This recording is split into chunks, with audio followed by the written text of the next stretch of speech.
Fundi. Mzigo wangu hapa, shone chap na haraka. Aha, nikushone chap chap. Yeah. Basi kaa hapo nikumalizie. Nakuja napitia sasa hivi na haraka. Okay.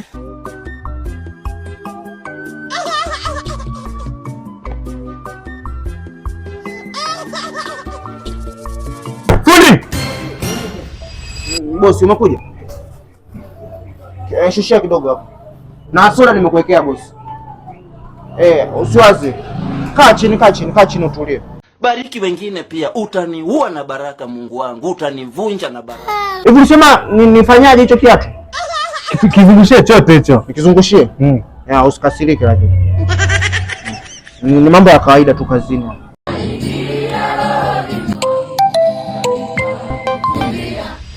Hello. Nakuja sasa hivi. Chap nakuja. Kama unaondoka acha. Utavikuta. Napitia viatu vyangu. Kwisha mimi.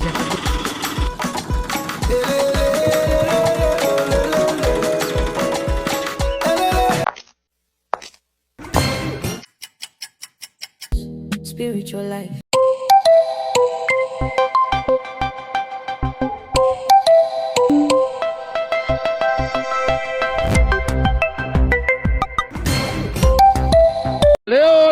Hello fundi. Mbona sikuoni? Viatu vyangu viko wapi? Viatu vyako unavipata, leo unavipata. Fanya haraka, nataka viatu vyangu. Usiwaze bosi, hapa dakika mbili nakuja. Nipo hapo kwa pembeni tu basi. Alipangalo Mungu hawezi kulipangua.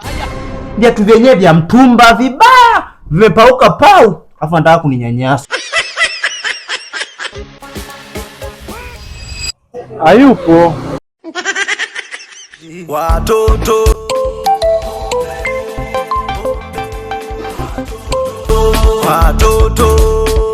Oya, hivi fundi. Ninazalula. Mbona nifanyia hivyo mtoto unamwenzie fundi? Mimi ndugu yangu, mtu akikwambia anazalula muelewe, ninazalula. Viatu vyangu nimekupa tangu siku ile hadi leo kweli fundi. Nilitoka tu kwenye zalula nafanyia kazi yako. Nifanyie hivyo. Hapo. Hii imezidi sasa hivi. Dukani? Karibu. Hiyo ni bakata kata. Asante. Hapa nilikuwa nimekuja kuulizia. Halo ndugu yangu. Leo uko wapi? Nimekuja hapa kama sehemu iliyoko Mwanjera mkala na Stepamu. Ndugu yangu hapa kama sehemu saizi wameanzisha commission. Yaani commission inakuaje? Kwa mfano sasa nimenunua cement sasa hivi.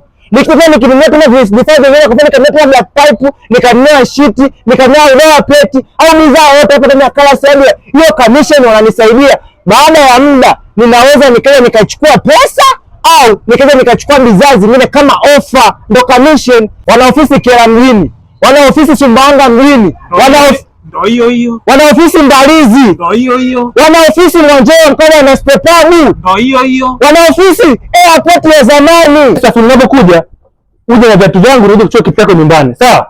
Kazini chizi, nyumbani baba. Na kama namba tasa. Alini